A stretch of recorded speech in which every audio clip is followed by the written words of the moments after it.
Très bien, une fois qu'on a mis le credential provider en place, nous allons pouvoir retourner dans le dossier hots et donc se créer la route pour l'enregistrement. Donc ici, on va faire un register, donc un dossier register dans le dossier hots, et donc on va se créer un fichier que l'on va appeler route.ts.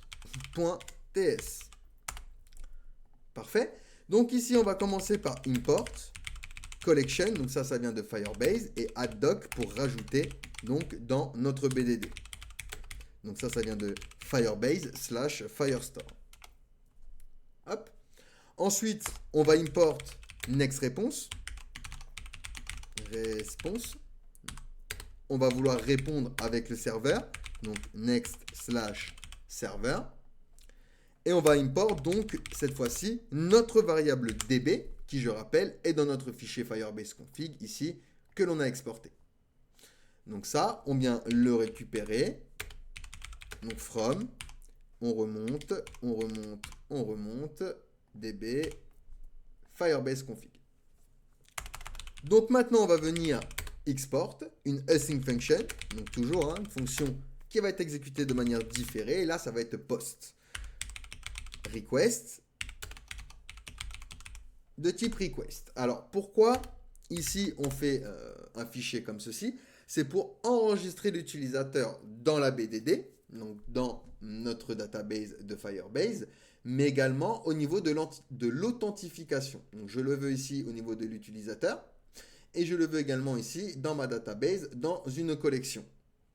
Donc, pour ça, on va venir, comme tout à l'heure, se mettre un try et catch. Donc, on va gérer les erreurs. On capture les erreurs en cas d'erreur. Donc, on va faire un erreur ici qui sera de type any et on va directement se return un next response.json avec une erreur. Donc, erreur.message. Et on va donner un statut. Donc, ici, ça va être le statut 500. Hop. Donc ça, c'est en cas d'erreur. Hop. Sinon, on va venir rechercher l'email et le password. Donc on va faire ça en mode destructuring. Entre des accolades est égal à await. On attend que la promesse soit résolue. Et on fait un request.json pour récupérer donc la requête. Ensuite, on va venir... Alors ici, on va venir crypter le mot de passe. Ce serait intéressant de voir comment crypter le mot de passe. Donc pour ça, on va installer une librairie. On va faire un npm install qui s'appelle bcrypt. Et on l'installe donc du coup pour pouvoir l'utiliser. Donc ici, je vais faire... alors on va faire une variable directement juste à la suite, c'est pas grave. On va faire une variable que l'on va appeler bcrypt est égal donc à require. Et donc, on va venir chercher bcrypt. Donc ici, ça va être une librairie qui va nous permettre d'hacher le mot de passe. Ça permet donc de sécuriser le mot de passe de l'utilisateur. Donc, on va faire une variable que l'on va appeler hashItPassword. Donc, est égal à await. On attend que la promesse soit résolue. On utilise notre variable bcrypt.hash. Et donc, on vient hacher password avec une chaîne de caractères d'une longueur de 10 caractères.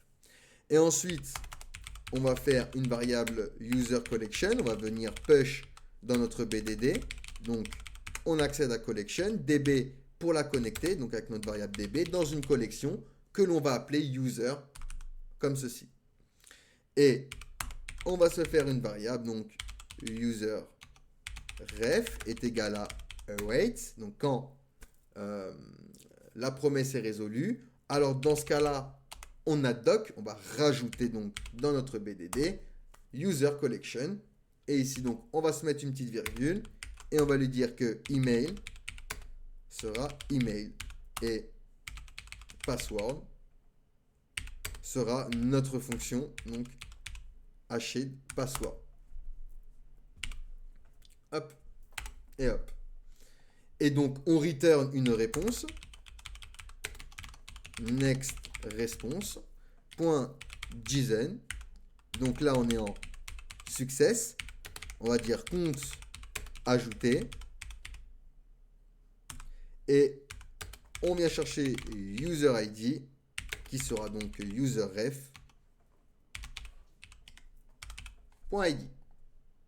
Hop, nickel. Donc ici, qu'est-ce qu'on vient faire? On vient récupérer notre requête, on vient récupérer l'email et le password, on vient crypter le mot de passe, d'accord? On vient le hasher pour plus de sécurité, puis on vient le push dans notre collection. On l'a connecté grâce à notre variable db de notre fichier Firebase config pour pouvoir se connecter à la database et rajouter une collection donc qu'on va appeler user puisqu'elle est inexistante, sinon elle aurait rajouté.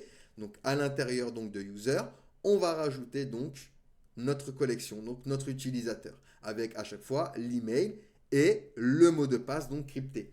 Et donc on renvoie une réponse au serveur, une réponse de succès, compte ajouté avec le user ID. Sinon, je rappelle, on envoie une erreur. Donc voilà pour la petite route. On va pouvoir voir dans la vidéo suivante comment mettre en place donc le formulaire. Allez, à tout de suite.